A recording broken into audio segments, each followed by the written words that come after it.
Vaksinasi kekanakan umur 6-11 tahun masih menjadi syarat di Satuan Pendidikan Sekolah Dasar dan Menengah Pertama di Banjarmasin untuk bisa melaksanakan pembelajaran tatap muka 100%. Pencapai vaksinasi kekanakan untuk sementara masih terkendala lantaran peserta didik yang ada di SD maupun SMP selawas bulan Ramadan ini diliburkan dan mulai masuk ke sekolah pada 9 Mei mendatang.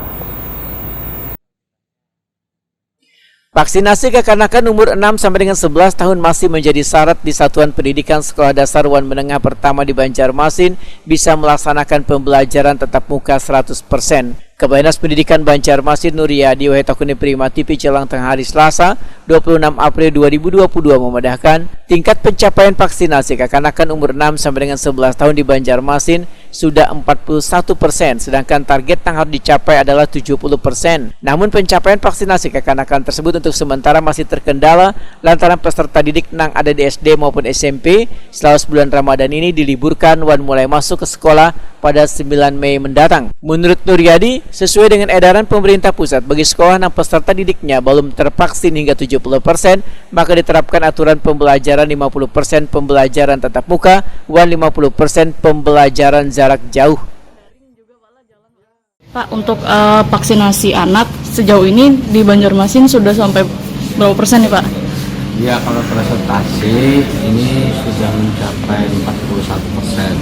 41% memang ada sedikit masih bikin lagi sampai 70% ke atas, harapannya itu. Nah, tapi kemarin ya karena ini betul libur Ramadan, libur hari raya, jadi memang agak sedikit terlambat untuk pencapaian tersebut. Namun harapan kami ya kami akan berusaha lagi nanti di tanggal 9 Mei ya mereka turun sekolah.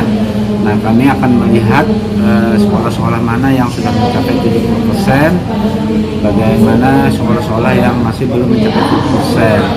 Nah, jadi yang belum mencapai 70%, artinya kita komitmen dengan surat edaran pertama itu akan melaksanakan 50-50 turun ya, 50 turun 50 PJJ.